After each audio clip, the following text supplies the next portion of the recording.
is pushing with his team now because there's one knock on DK's side. He must put the revive, and Leo's going onto the revive. 7 Deadly Scenes is also getting squashed by DK, but there was another team onto the surrounding. It was every time I just forgot how to pronounce the name. Golo. I need to see. 𝗦𝗧𝗛𝗘𝗗𝗏. With the tag of Peace, we can call the team Peace maybe. It's from Madagascar. Peace. Okay, let's call you Peace. It's more favorable The for tag us. is Peace, but my name is 𝗦𝗧𝗛𝗘𝗏. Yeah. I think it's the food maybe. Like if you can.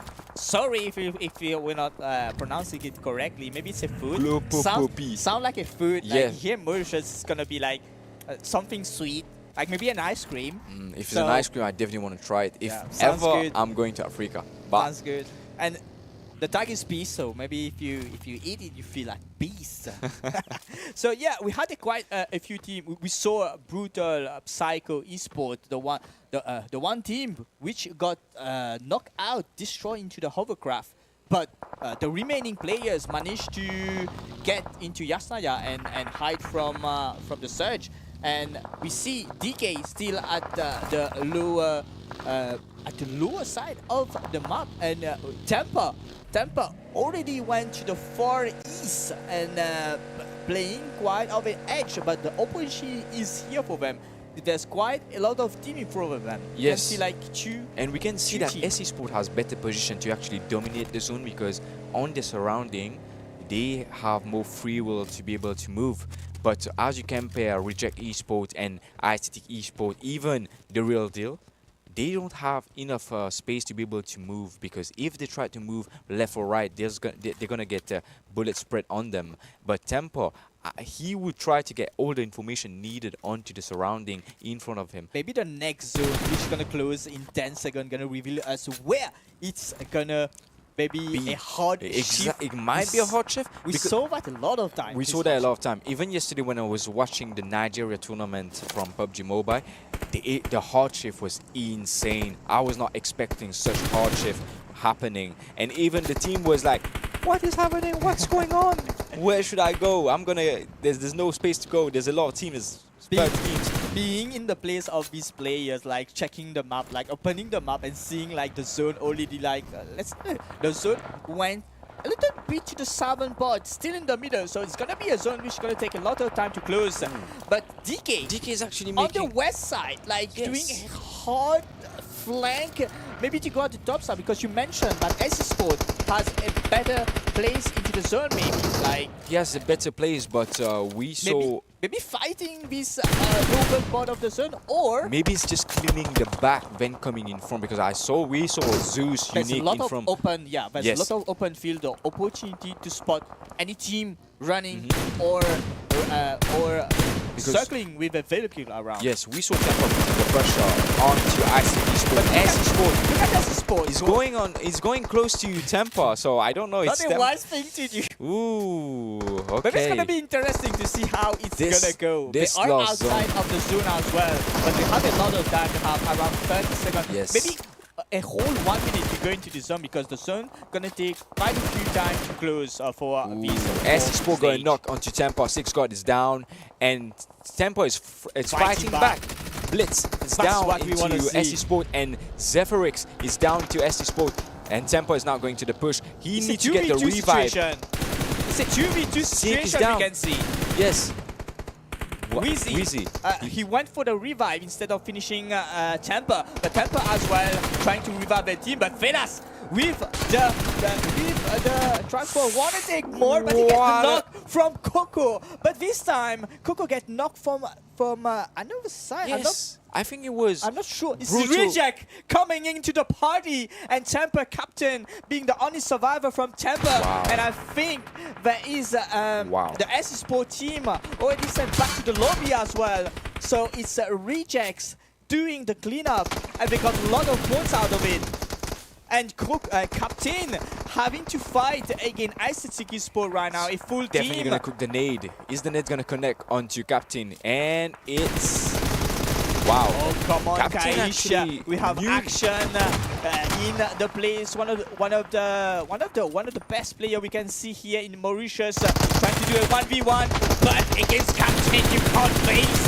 Captain being 1.5 HP. What he a wanna take game the fight. sense. He's continuing of pushing. It was a coming nice into the game first, sense from captain. But 𝗦𝗧𝗏 again. The third-party team, 𝗦𝗧𝗏, are seizing every opportunity.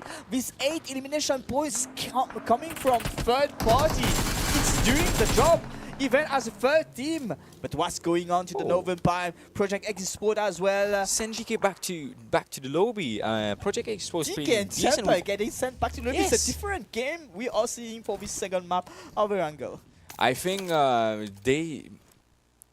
most of the PUBG players, they have more experience in Erangel than in other maps. That's my opinion, because it's Erangel is always the first map that has been introduced to us. So we saw more. That's my favorite map. I mean. Yes, Mirambo is my favorite because of the ridge and the desert. But Erangel, let me get back to the subject. And we saw that 𝗦𝗧𝗏𝗏 and Project X eSports, they got some decent amount of kill. They got 8 points, and they are with 3 men standing. The real deal.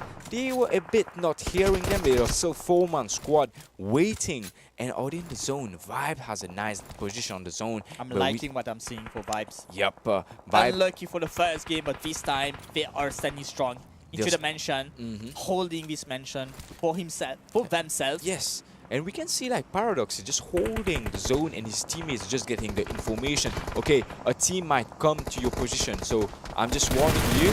So get into a better positioning. So Paradox is just holding a position for waiting for his team to come.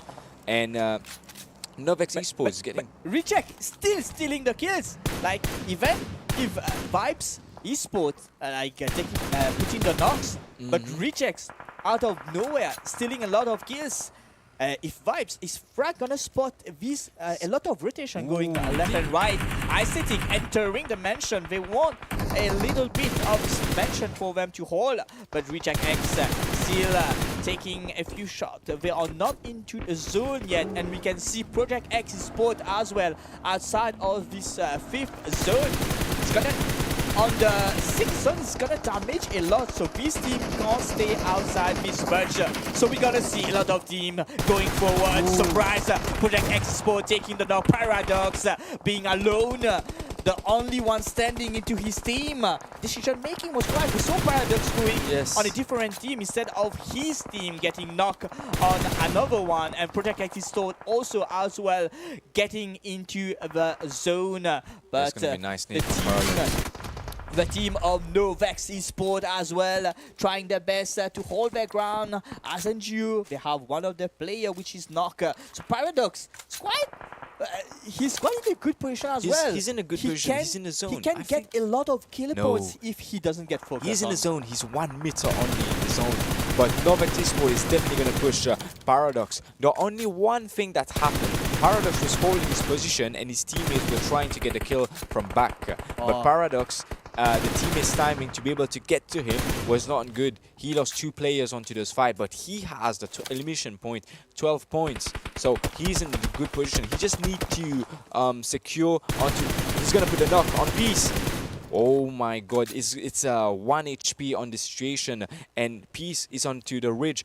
I think he's gonna come close to Paradox to crush the compound, and Paradox must be guarded must guard this compound because this is his place. Yeah, the only team that he needs to be wary of is the real deal team that can spot him, because 𝗦𝗧𝗔, which is, there's only TRD and 𝗦𝗧𝗔, which is a full squad right now, but 𝗦𝗧𝗔 is at the other side, but you can't see him. Yes. That's only the real deal that might push him if he continue to play this aggressive. The Crush and Paradox. TRD pushing this only compound, which is not contested by 𝗦𝗧𝗔, and even 𝗦𝗧𝗔 going forward.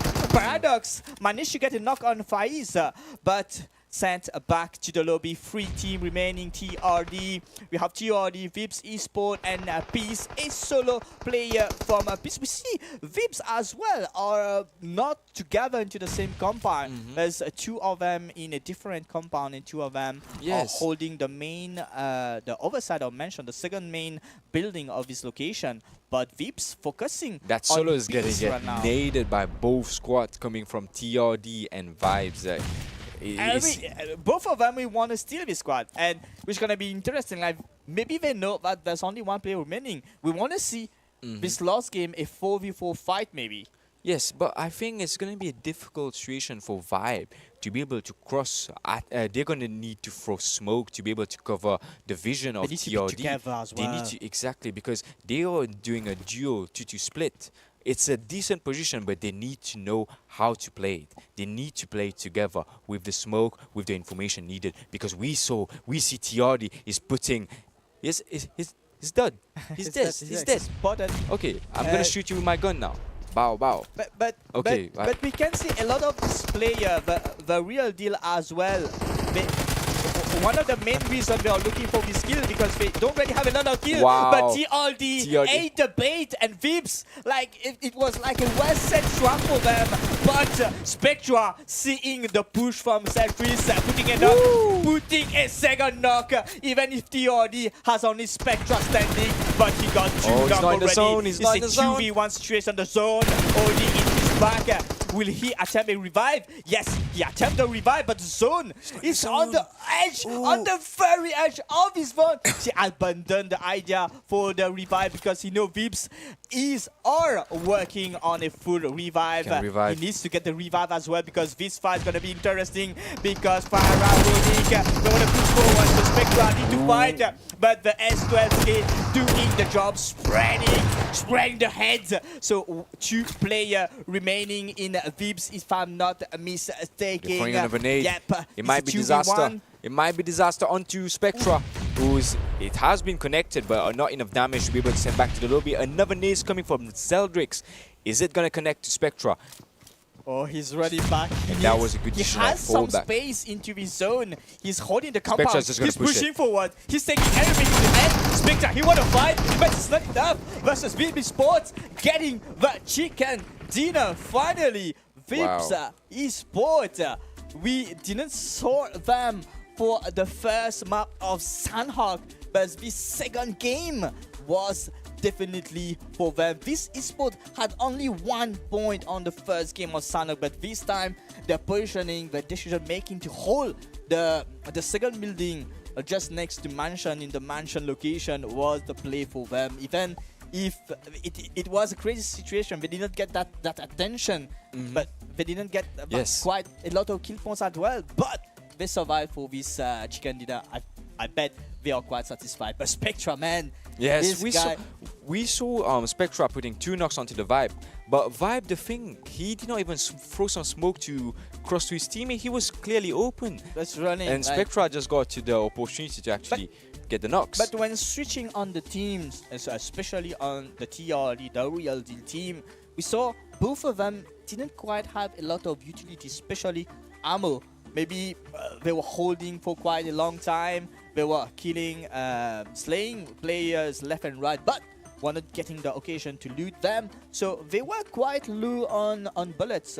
We saw even one of the team of the TRD, the one who was throwing the nade but didn't connect, had only 35 bullets in his UMP. So it was quite hard. Like, they wanted to get some loot grades for this end game, but what a 4v4 fight that turned out to be some decision making which was not maybe correctly done, and has changed the whole story for It was not the game. same match as 𝗦𝗏𝗏. 𝗦𝗏𝗏, Yeah, we for saw sure. some other team, but still DK got 4 kills in the first match, the solid match. But the way that some team perform into 𝗦𝗏𝗏, we have not seen them into the wrangle. It was they still trying to take some fights, but they had some not some good luck. Yeah. It was some bad luck that they had onto the situation where they were getting to the zone. There was many team. Two team that we wanted to keep an eye was the two team that ranked the first and the second on the first 𝗦𝗏𝗏 game.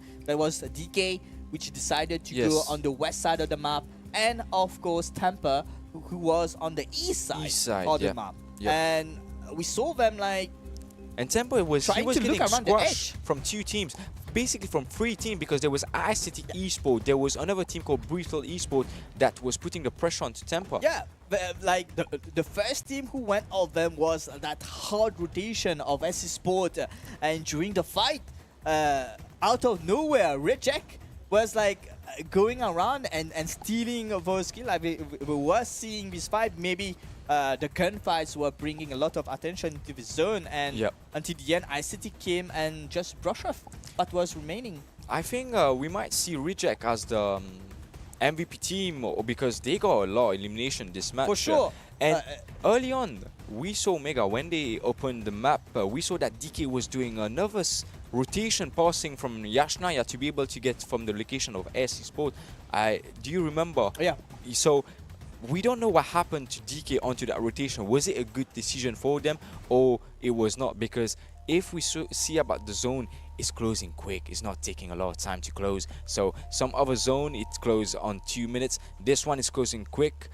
So your decision making, it must be quick. It must be done. Like you can't undo when the decision is done. But this scene when we saw Captain taking the fight against 𝗦𝗧𝗔𝗚𝗃, it was a nice action. He just threw a nade next to him, and he just pushed in quickly. Yeah, he did not cook the nade. He just throw it, and if he goes into another direction, the nade's gonna get it. But if he goes to the left side, Captain's gonna get it. Captain, what a nice game sense was used. I'm not gonna lie to you, Skydo. I'm quite disappointed with this fight from 𝗦𝗧𝗔𝗃, which is one of the best player we saw in Mauritius during 2023, which is 𝗦𝗃𝗃, playing on this name. I was thinking like he's gonna be the one who like slaying Captain, but maybe he got a surprising play from Captain. Yes, so even me, I don't know who's the Captain. Maybe he's a player that I know from a long time, because I don't know the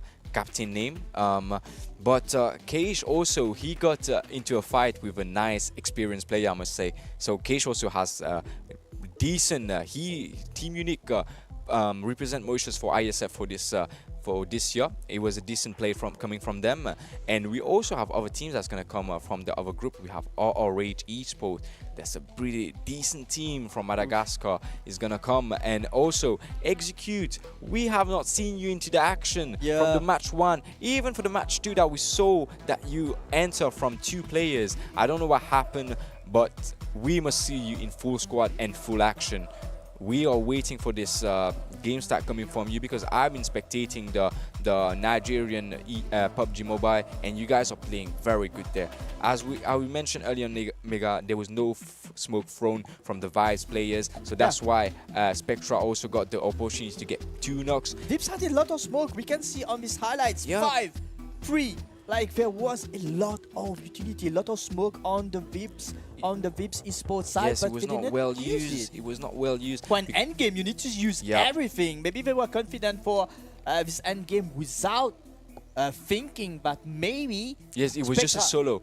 We just push it. Yeah, we don't. Maybe they were thinking like the whole team of the real team will go into that small compound without expecting that Spectra will be holding the balcony of Mansion and spraying, knocking 2 of their players, and they don't know what to do at this point of time. The zone is closing. The whole team got stressed. Was supposed to be a 4v4, yes, which turned out very differently. But luckily for Vips eSports. But let me say, if when the 2 players from Vibe got knocked, the team was like, okay, there's a 1v1 solo, let's push. Okay, we just lost 2 of our guys. Our 2 guys is knocked, and it's just 1 solo. When he got the 3rd knock, the whole team, I must say, must be stressed right now because it was a golden opportunity for Vibe also. But Spectra, he was a bit close to make that clutch happen for his team because he managed to put 3 knock, and Vibe also managed to get 1 revive that got the situation back to 2v1. But unfortunately, a well-cooked nade from Vibe that got the damage onto Spectra. 7 kills from them. It's a decent performance, as you mentioned, Mega. They have not been able to put the action into the match of 𝗦𝗧𝗏𝗏𝗏. So on Irangle, it was a pretty decent performance coming from them. Especially from 𝗦𝗧𝗏𝗏𝗏 with 5 elimination points. Yep. He was the one which was the last one to get into the compound. So he did quite a lot of job like cleaning up around before getting into this mentioned location. But the man, the balcony man, Yep. the man watching everyone around, being like the one who was pinning down The the Nova IGL of team. Reject. Paradox. I was thinking that maybe it was an opportunity for him on this balcony to get a lot of elimination points. I think he got at least 2 or 3 elimination points from this balcony. Yep, if his team got close to him without losing his 2 players because they were still dominating the zone, I must say that Reject would be able to get some pretty decent points more. Even Paradox got 7 kills and next head-to-head against Pharaonic. From Vips. Nice. So yeah, Paradox, we saw like his team Reject eSports doing a lot of cleanup, and during their push, it was maybe unlucky. Like Paradox went all the way into Mansion instead of his team, which decided to backstab the Nova team. But it turns out to be quite okay. Like Reject X managed to secure quite a few elimination points, even if it's not the chicken dinner. Maybe they were playing more on an aggressive side of this second game instead of course going for the chicken dinner. But on the match stats we can see there was not quite like the longest shot was 242 meters, And even in 𝗏𝗏𝗏𝗏 was longer. and then somehow was longer. So it clearly shows 𝗦𝗏𝗏𝗏𝗏 that these matches during this PUBG Mobile AIM Africa is starting like the fight are starting basically before even people are like We are seeing the semi-final like this, Mega. Imagine the final, how it would be. The final is going to be crazy because all the good teams are going to get together and actually into the same lobby fighting for the first slot to go to the PMAC slot finals. And wow, a lot of teams are looking for this opportunity because it's guaranteed. They want to go to. They want to go. They want to go to Nairobi. They want to go there. They want to go to Kenya for this final because, as a reminder, people who's watching us at home or even at work, we don't know where you are. Maybe in Africa, it's still working hours, but here it's dinner time already passed. Dinner time, the top 4 player looking very hungry, especially Paradox with 7 elimination points. And DK Tony, we saw that team on the west side doing quite a cleanup, and that one player, Pharaonic from Vibes eSports, and Spectra again in this top 4. So we still see that one player, especially that one player from the real deal, Spectra, playing very well into this group. He needed to be in the top 4 because he did some action that we saw. Everyone spectated that action that he was doing for his team. He's the one who kind of stopped the push and kind of tried to survive on a 2v1 situation. Because unfortunately, when TRD was pushing the solo onto the squad, onto the compound, the guy was proning. So when TRD jumped, he was getting viewed from the Vibe.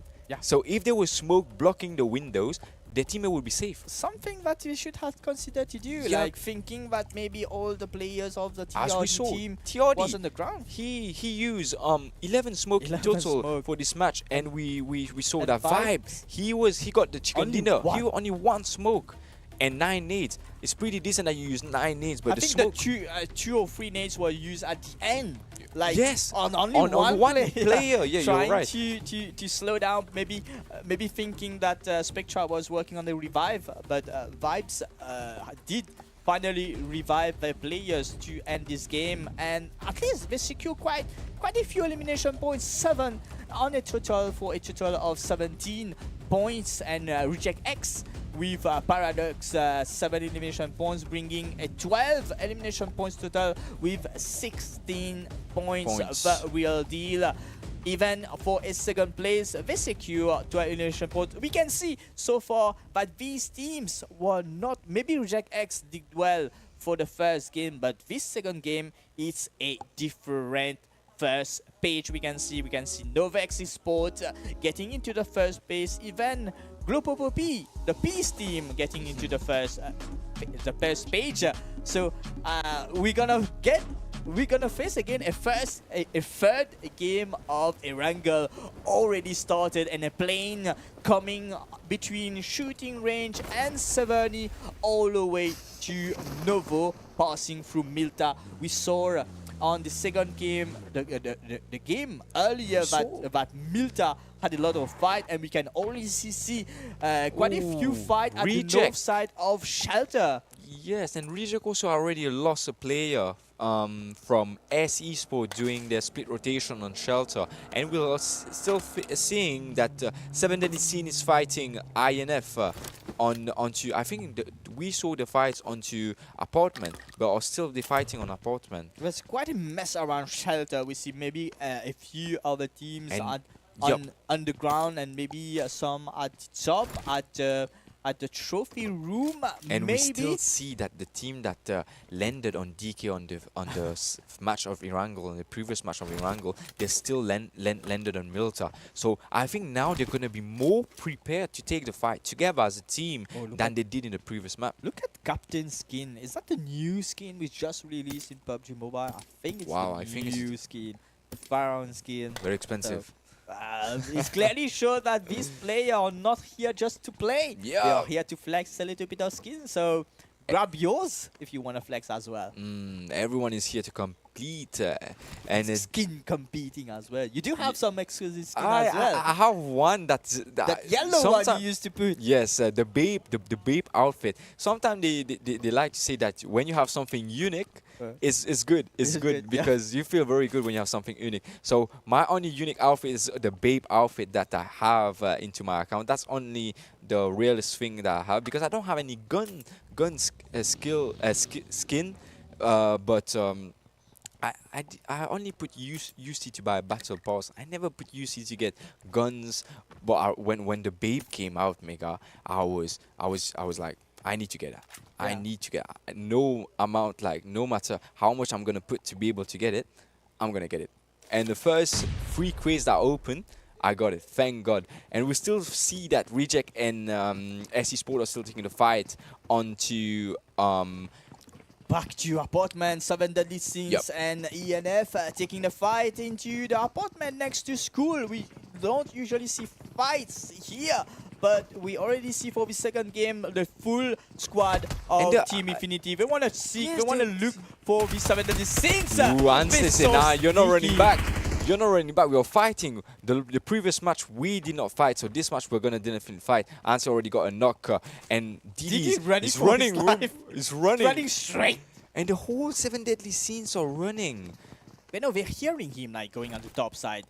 They need to be together. That's only also King, but Didi spotting Terry, like trying to run in the same building. Like, what a nice play from Didi at the top side. King also got a knock from Obito from the left side, and Didi, he's on his own right now. He's on his own, but is he gonna jump back to fight? 𝗦𝗏𝗏𝗏𝗏 is putting the revive, but he's not. He has only bandages. He doesn't have first aid, and he needs to hold versus his full squad, because we know Team Infinity won't push Didi as a solo. He's gonna get pushed with a 4 squad, but all the way back to 𝗦𝗘𝗠𝗏. Exert to control DK in front of them. They want more. There's already one player of Exert already sent back to the lobby. So it's a 2v4 situation, or 2v2 situation that we're gonna see into this warehouse. A lot of gunfight, and back to apartment. Sadly, we saw 7𝗏𝗏𝗍𝗏𝗏𝗏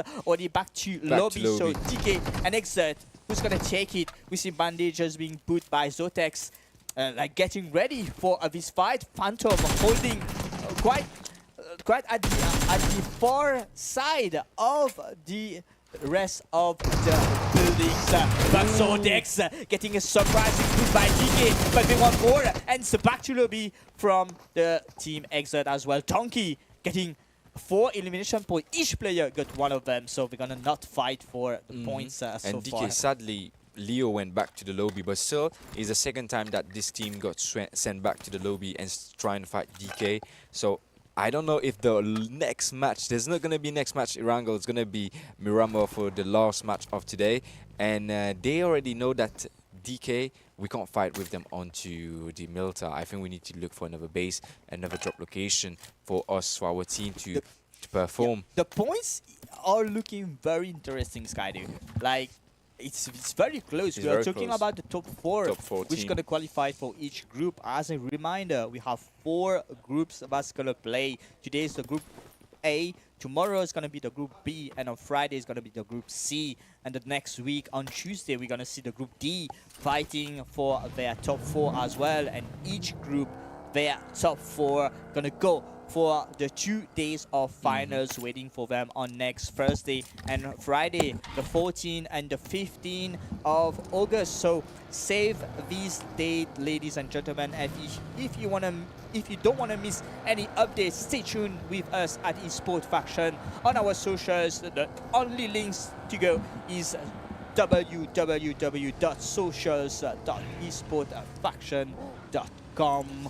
I think it's not the link, but you know, I've been repeating the link so many times. So socials.esportsfaction.com is the place to go to not miss any of this action. We saw already a lot of fight, a lot of nice games. But if you want to keep on following the remaining games that's coming, but we have a lot of tournament which is in progress. We have the Mauritian Esports League, the Pro Series coming this month soon, as well. But I think the tournament that everyone's waiting for is the final of this AIM Africa, which is going to be the 14th and the 15th of August. So stay tuned on our social to see who's going to be this 16 team fighting for this #1 slot, yes. a direct invitational slot to Nairobi, Kenya for the PMAC finals. So as a remember, the PMAC is already in progress. 14 teams gonna get selected into during the PMAC group stage and qualification stage, and 1 team from Kenya, but 1 team from this AIM Africa. It's gonna get a spot. Who's going to be this team for this Group A? We already see Tampa putting some pressure. Even DK fighting like 2 non-motion team fighting. Who's going to be the motion team fighting this African team? Because we did not have the opportunity to see that SC Sport had already sent back to lobby from Reject. They were taking a fight early on, and Reject unfortunately lost 1 player while taking the fight. And DK also and INF, I saw on the kill feed they put 1 knock onto it's happening on the kill field, and Reject's focusing on the loot of Pubg. So there's pretty 𝗦𝗧𝗦𝗘's ENF's getting pretty kill. We are hearing some fights. Yes, like ENF fighting peace right now, and there's the real. But the surrounding is not peace, because there's Tiodi onto the surrounding is trying to get some opening onto the INF, and INF are still full squad. They're being aggressive this much, because on the 2 first match they only have 1 or 2 points that they have got together. But this match they already have 6 kills, and they're still pushing the squad. The 1 solo player for on Glow Popopi, the peace team. 𝗦𝗧𝗦𝗘 want that. They don't, like, everyone's screaming, like, I'm pretty sure 𝗦𝗧𝗦𝗘 is screaming like, this is for me. I want this MVP for this game. Already with 4 kills. Okay, those I'm liking what I'm hungry. seeing. I'm liking to see like Team Infinity finally stepping up into this game as the 3rd game of tonight. We don't have much game left. We can see on the scoreboard to the right that Team Infinity is at the 9th Nine place, position, yep. 9th position right now. there's quite a lot of motion team as well. We see Peace, unfortunately getting sent back to the B at, but still From at ENF. the 8th position. So I believe he's gonna move back to the ninth position in this game. But we see two team standing strong: the Somalia team DK and the South African team Temper, and both at the first and the second place. This game, 𝗦𝗘𝗚𝗚, seems like we're gonna see some great action to the end game. Like all this team, we know it's the last Erangel map.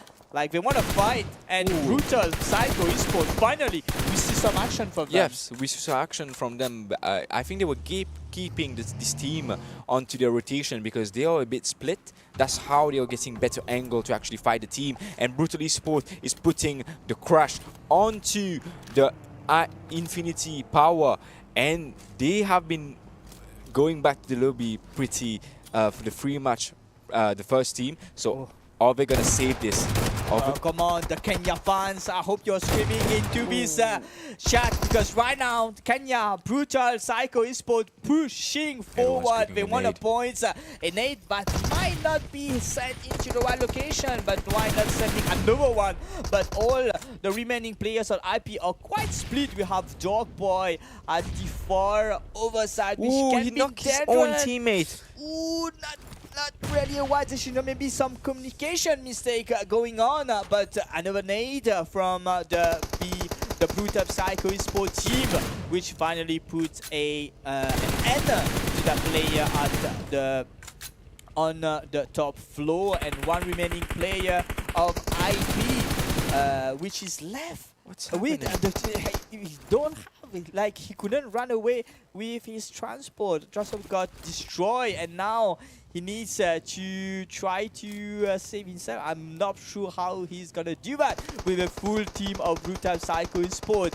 With no Viper is very low and is returning back to the compound.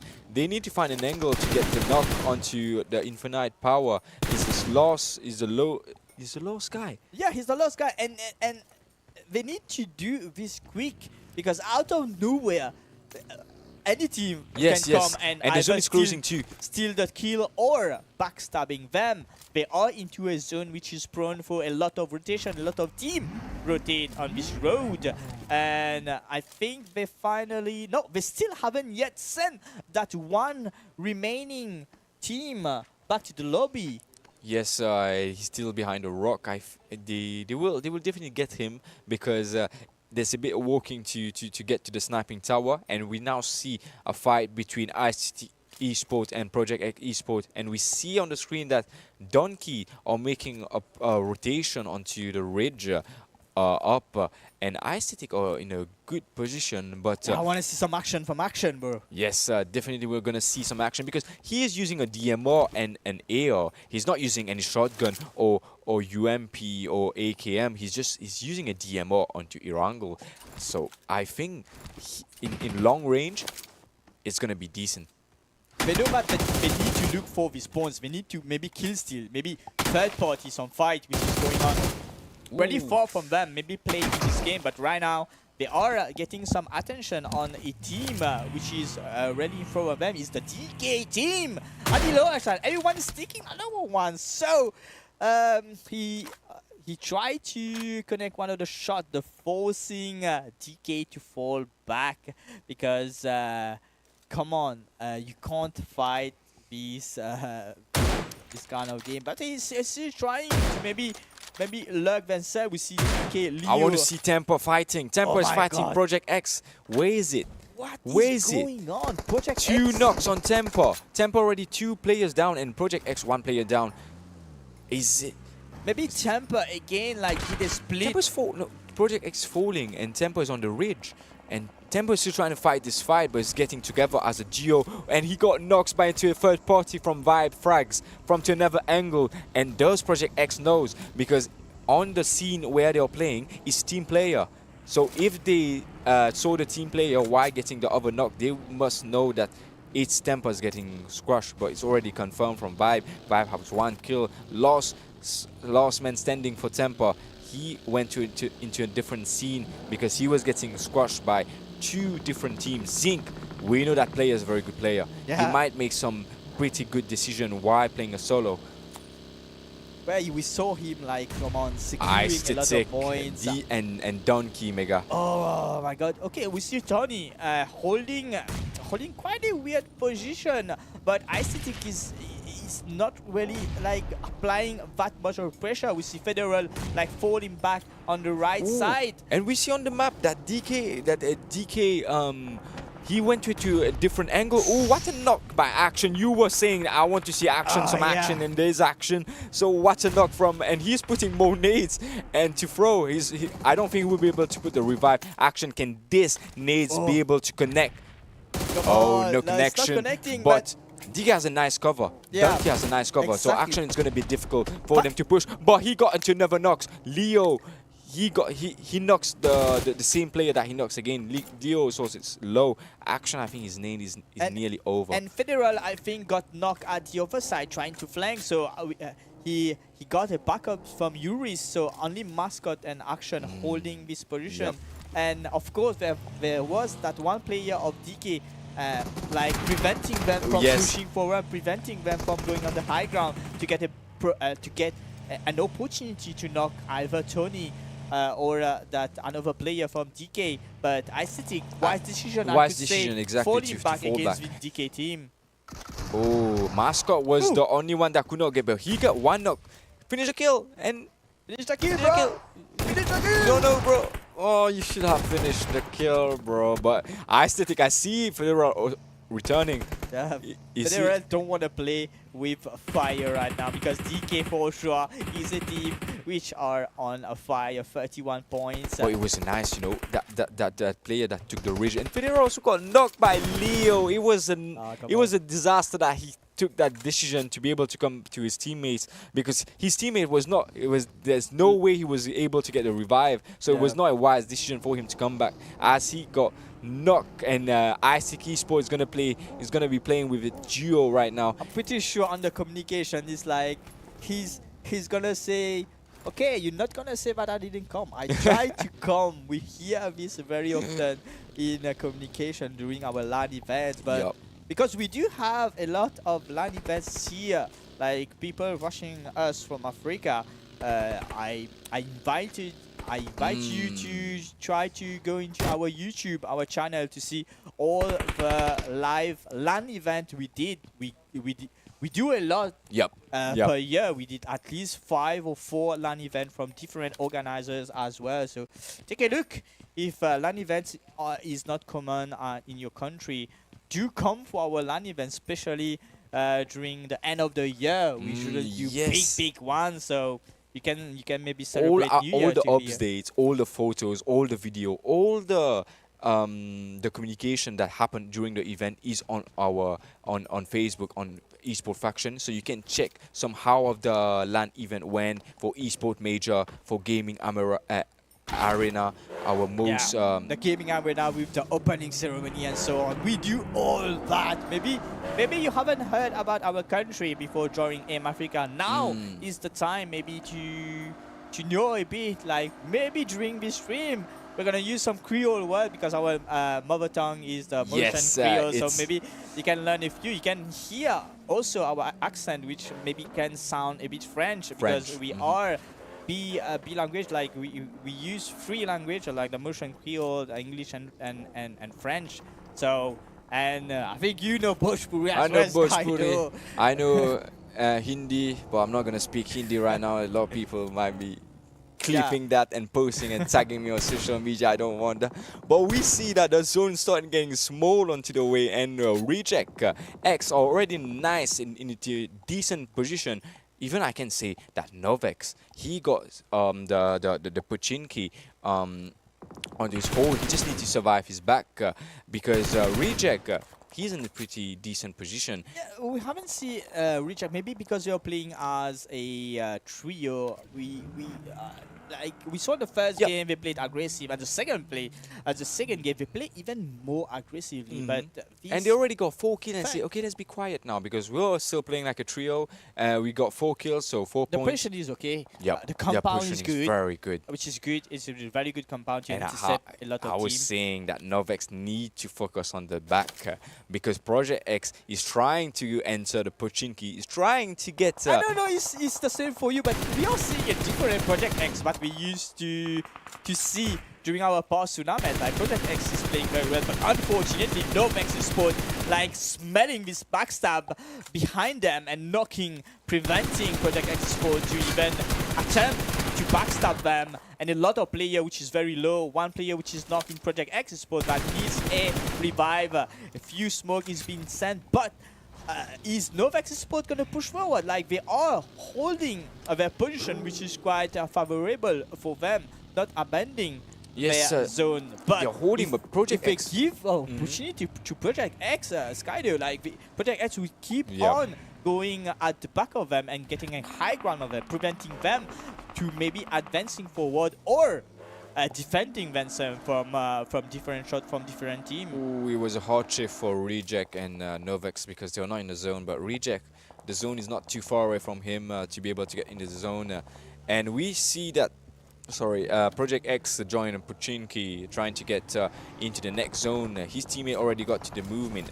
And it's going to be a close fight. Tony! Oh, come on, Action! Come on, Action! At least give shotgun. us like 𝗦𝗧𝗏𝗏𝗏. We saw 𝗦𝗧𝗏𝗏𝗏 playing a lot of shotguns. Like from Sunhawk, we're seeing like they put everything into this secondary shotgun and weapon. You see, now they clear the back. They go on the border zone to be able try to do that. Exactly. In the second game. He gonna hear Project X. He gonna pass the information to his teammates. He's just gonna get back. His teammates join. They're both here. Or they're gonna fight the solo guy from Project X. He's gonna run. Ooh!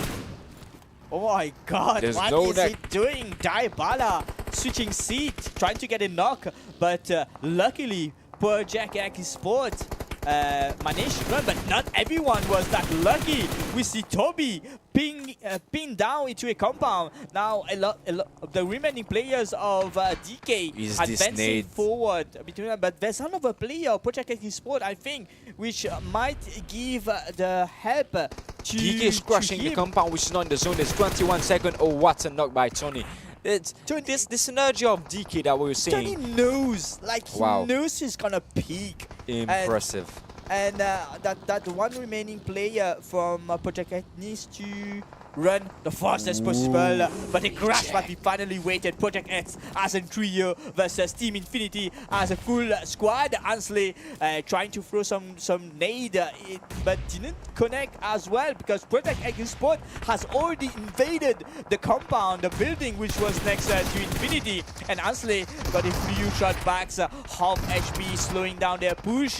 We have 𝗦𝗏𝗏𝗏𝗏 like getting focused also from a different team, and on the other side as well, 𝗬𝗏𝗏𝗏𝗏 fighting 𝗦𝗘𝗠𝗜𝗏𝗏𝗏𝗏 Sport. That's quite a difficult situation from 𝗬𝗏𝗏𝗏𝗏𝗏 getting a bust up from the BPX team, but we are fighting back, and it's a squad wipe for the real deal, and 𝗦𝗘𝗠𝗜𝗏𝗏𝗏𝗏𝗏 as well. Don't think that they are gonna be that lucky. I think they're gonna get knocked by the play zone, but what happened with the Infinity and the Reject X, which got really silent? Like both of the team didn't went into a fight, they just wanted to hold like a compound for this end game. Yes, Reject, they are in the zone and they crush the compound to INF.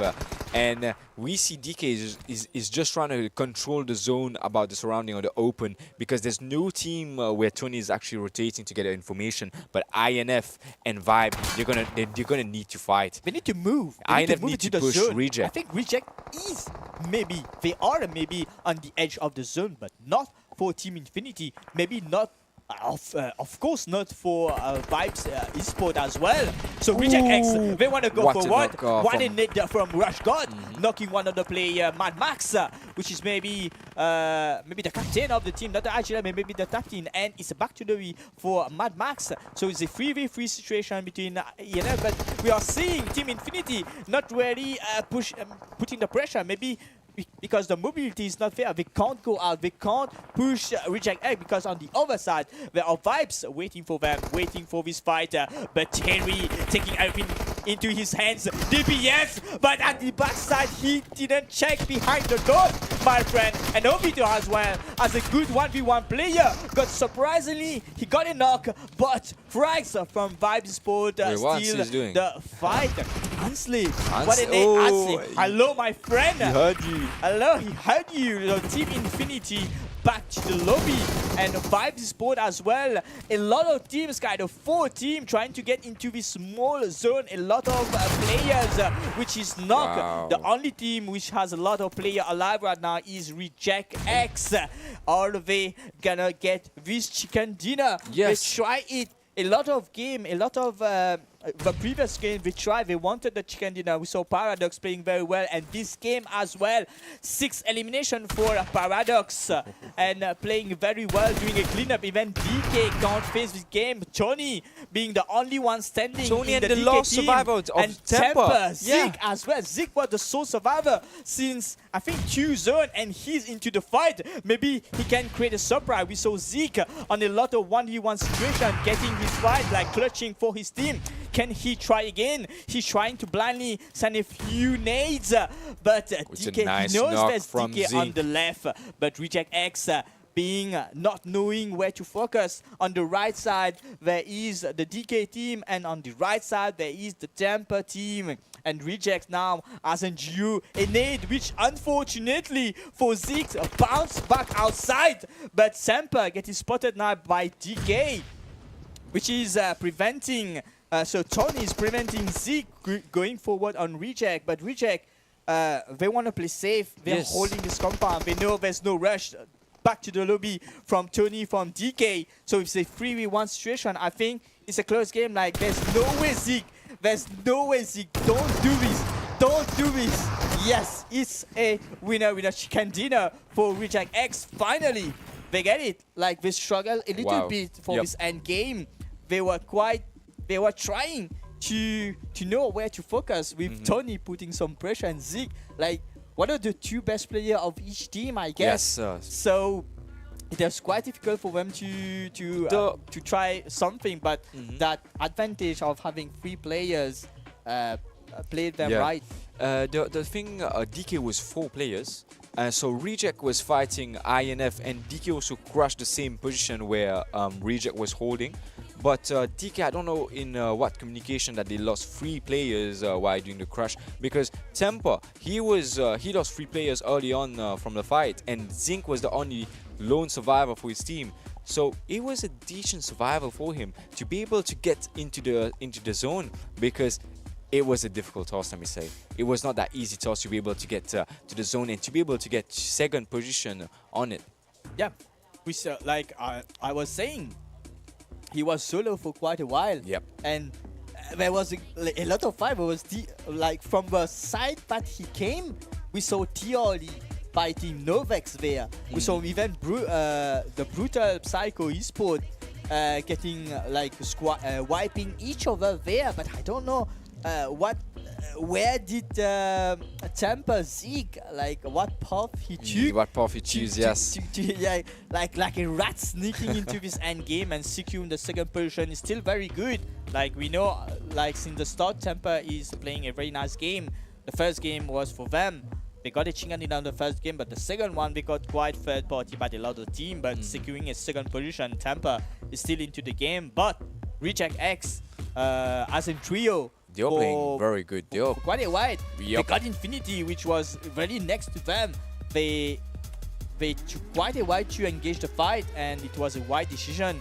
We saw DK going around a lot of elimination points. On this highlight, we can see that DK already had 8 elimination points at the middle of the game. Yep. So I wonder how many elimination points in total they got. Of course, we're gonna see it in the match ranking in a few minutes. Yes, but DK was still playing aggressive because they got into a fight early on with the same squad from the first match that we saw in 𝗦𝗦𝗏𝗏. So the team also lost all the players and DK was holding. I thought that Leo was sent back to lobby, but DK was playing with full squad, and they still put the pressure that needed and clearing the surrounding about their back because that they were doing. And when they crashed, they make sure there was not other teams shooting them from behind.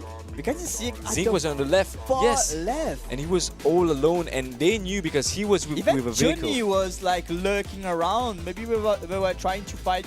We tried to fight each other, but this push was quite unlucky for Terry. Terry, yeah. Not checking. You need to check every corners, my friend, when you enter a building.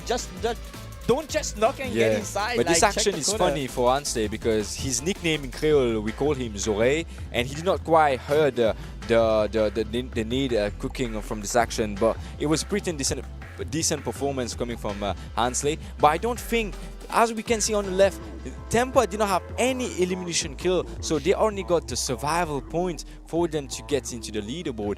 And Reject, they got some pretty decent, some pretty big amount of kill. I think he got like 14 kills, and DK also was fighting since the first zone till the last. Yeah, because we saw Reject X in eSports. The first Sanhok game was not quite a good game for them. I think they managed to get the 7 to 8 position with only 1 placement point for the first game, but the second game was quite good for them. And now a third game, which was like you say, a lot of elimination points. We can see the winner with the chicken dinner team again, Paradox, and the finisher, which is 𝗦𝗏𝗏, with 6 elimination points both. But we saw earlier it was Paradox with 5 elimination points, like being the killing machine of his team, and the finisher being 𝗦𝗏𝗏 and 𝗏𝗏𝗏 and 𝗦𝗏𝗏 as well. What a squad! What a shoe Reject X gave us, even as a trio. It's quite surprising to see a team like very confident to get inside, like to claim this compound next to Infinity. Yep. It was quite crazy to see. But was 5 eSports at the other side as well. They took a risk, and that risk worked for them. And the MVP is of course for the finisher. Yes. So 𝗦𝗏𝗏𝗏. It's the second time that we're seeing a player from Reject getting the MVP. The last match was Paradox with 7 or 6 kill elimination. Now it's 𝗦𝗏𝗏𝗏 with 6 elimination points. So Reject is playing pretty aggressive this past yes, it's 𝗦𝗏𝗏𝗏. I was saying 𝗦𝗏𝗏𝗏, like taking the T into Reject. Oh, so yeah. Sorry, it's 𝗦𝗏𝗏𝗏𝗏 which got the finisher along, so head-to-head with Paradox. Quite close if you consider the elimination points as well as the damage. But considering these stats, we can see that they are a very good team so far. For this third game, they proved that even as in trio, and even versus 2 big teams, even if both teams were only like a duo or a solo, but still they managed to stand strong and grab that chicken. Because if we remember in the last match of 𝗦𝗏𝗏𝗏, Paradox was holding the zone, so on his teammate needed to come. They would be able to make a decent position, even the chicken dinner in the last match. But this match, they did it. The top 4 players, is every time we're seeing DK. Since the first match, second match, and third match, we're seeing different players from DK. It was Leo, it was Tony, and this one is Dybala. What a play from the top 4 players. Nice. The most you did the most damage. That's why you're the #1 player. And we see 𝗦𝗧𝗛𝗏𝗏 on the top 4 players with 4 elimination kill, 638 damage, and Paradox. Is not his first time into the scene.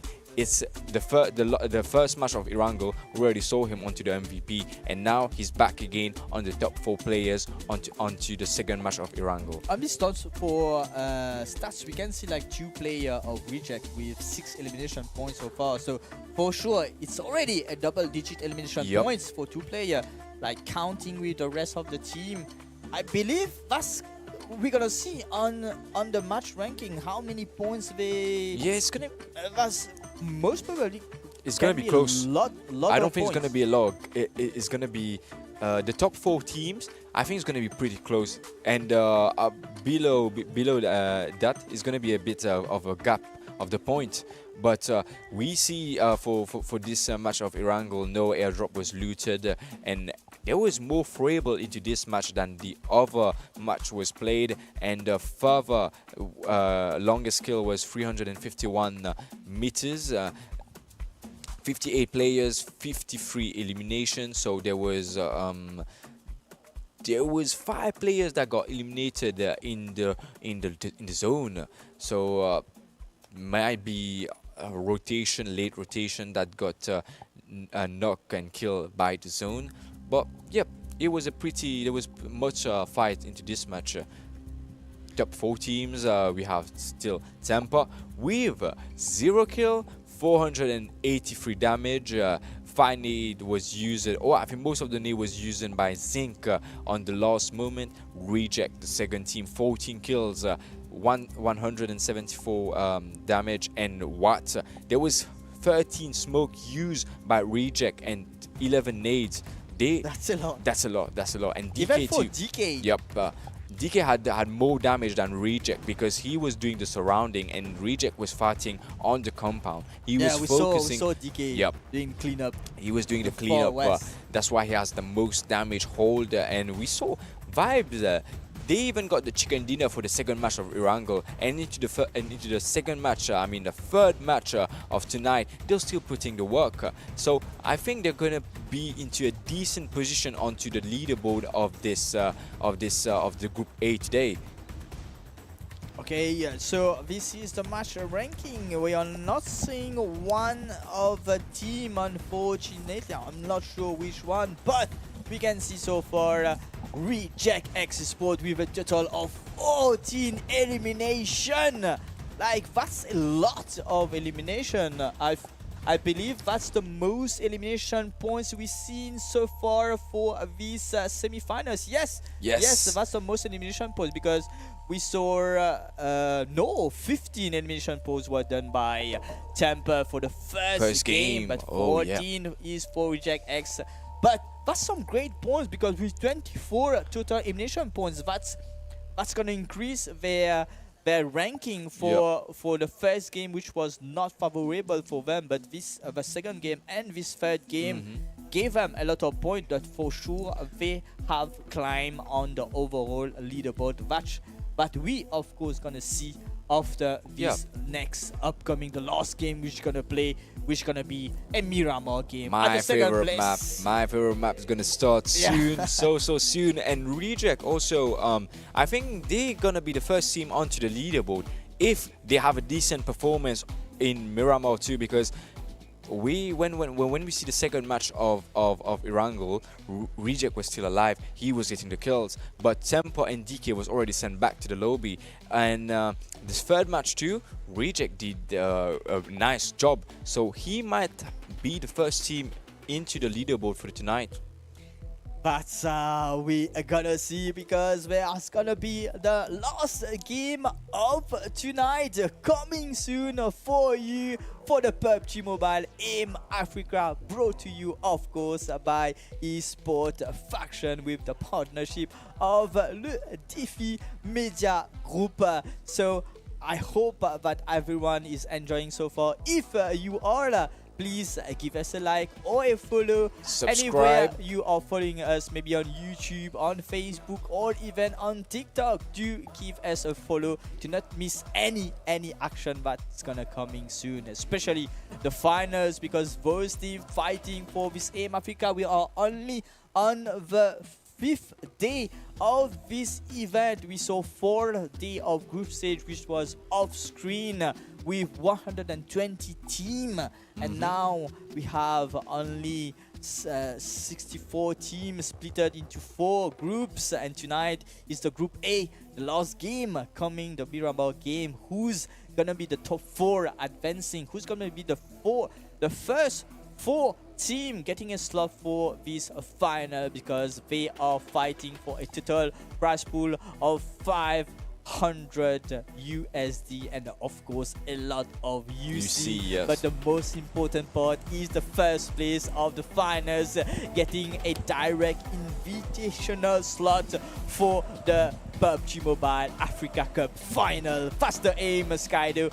That's what they are aiming for during this Aim Africa, of course. So we are into the last game of this Group A. So the Miramar map coming all the way, the plane coming all the way from Runes all the way to Impala, a northern plane path we can see. So maybe we're gonna see a lot of team going to Los Leones, but I don't think we're gonna see team committing to Minas del Sur or even to Poltona, the southern part of Miramar. But it's gonna be, we might see some early fights on Impala and Trunk Stop because Impala I'm seeing 3 teams onto the surroundings. There's Prodigy eSports is falling back, but there's DK on the scene, there's 𝗦𝗏𝗘𝗗𝗏𝗏, and there's the team called Peace.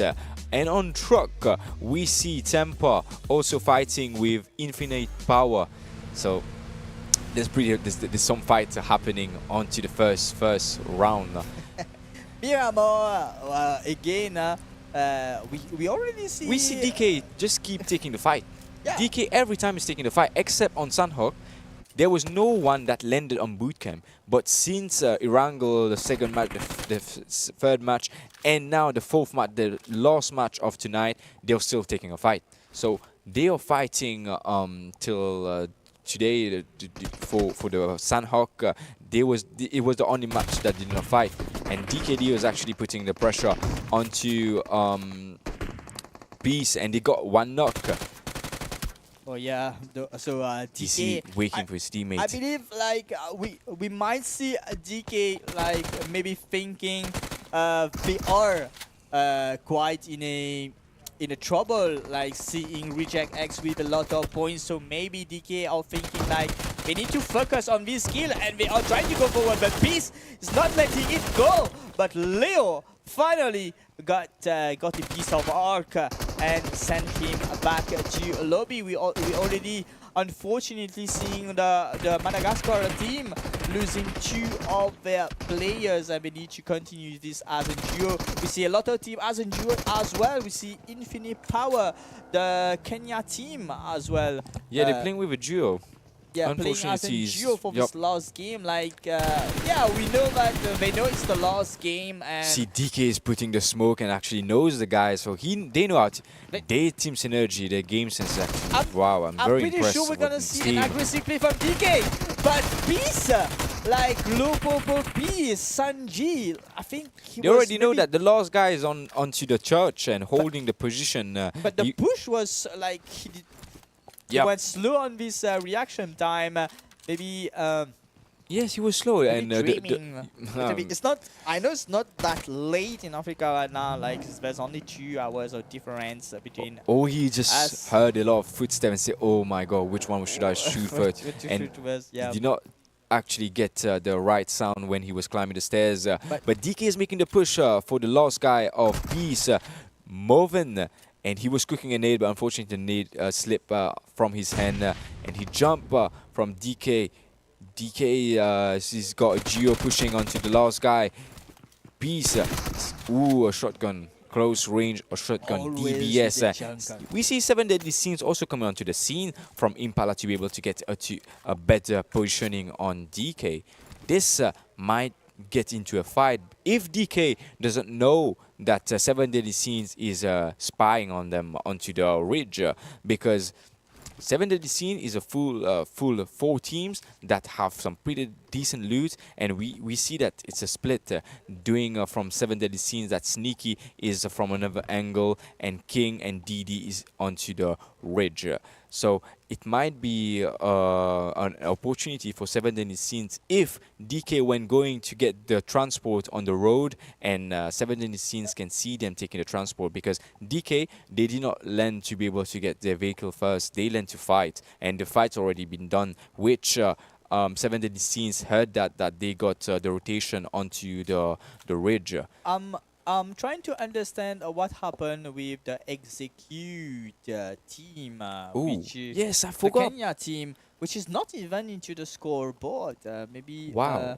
Maybe we can get some more info Information, about it, yes. because on the match standing of the third game, we didn't see execute as well on the scoreboard.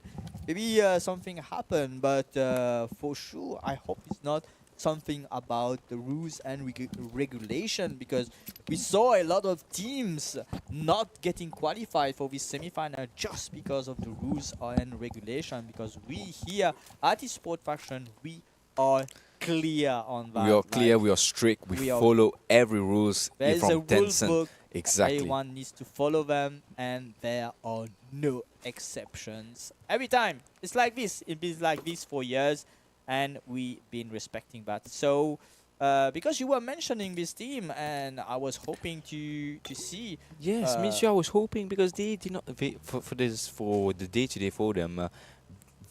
They did not have the chance to be able to show their talents because They played only the first game, and they got 5 elimination points, and Yeah. we didn't see them at all. Maybe they just wanted to have a taste of the lobby. Have a because taste of the Aim execute Africa. you. Let me just mention something. They already qualified onto the PMAC, so I don't know if they have another tournament that might be crushing today. I'm just saying might Yep. be, but they already have a nice spot secure into the PMAC, which they're Okay. already on the top 14. Yeah, because Kenya has their own qualifiers. Yep. Like they have 1 slot as well for the PMEC.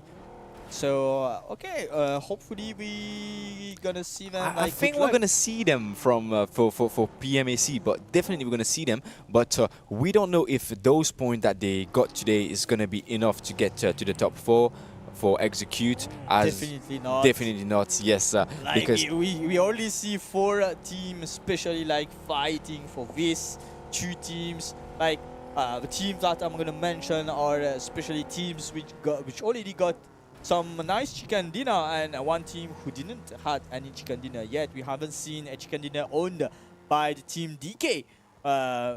Hopefully they get theirs for this game, or we're gonna see a different team. we We've been saw seeing DK got a Project- chicken dinner DK on got a- Sandhawk. We did. It We- was Tampa on the first game, you mean? On the first game, no, it was DK that got the Oh, chicken yeah, dinner. yeah, He true, healed true. himself outside the zone while Oh, getting into yeah, the zone. yeah. DK already got the chicken dinner. They got some So pretty. it's Tampa who hasn't got any chicken. It was Tempo, and we were talking about DK. They were getting shot fire onto the screen from SE Sport, also playing bit decent, but they're still on 12th position, 7-point accumulated overall for SE Sport. It's pretty bad.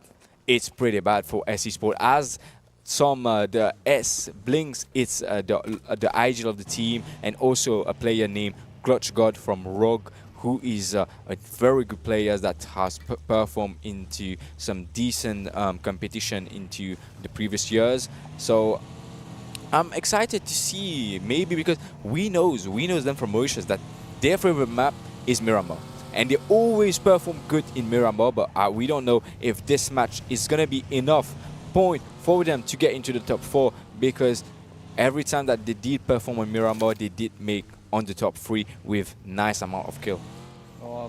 Oh yes. So this team has no reason to give up for this remaining game. We want to see these teams, especially like Team Infinity, trying to overcome it a bit more. Even 𝗦𝗧𝗙𝗘𝗗𝗓 playing some more aggressive plays. We need those elimination points, and why not doing that into Miramar? Because already we can see Miramar quite packed with action, as we are only on the first zone, closing in 3 seconds, and we already lost a lot of team. At least 2 teams already sent back to lobby. Even in Power Grid, there are 2 close teams, 𝗦𝗧𝗔𝗚𝗏 eSports and the 𝗦𝗘𝗠𝗏𝗏 eSports, which is very close to each other, taking a fight. We already seeing one of the 𝗦𝗘𝗠𝗏𝗏 eSports players having knocked and getting a quick revive. But they are forcing back, even send one of the players of 𝗦𝗏𝗏𝗏 eSports back to the lobby. 𝗦𝗏𝗏𝗏 like lurking around, trying to look for an opportunity to push that warehouse that BB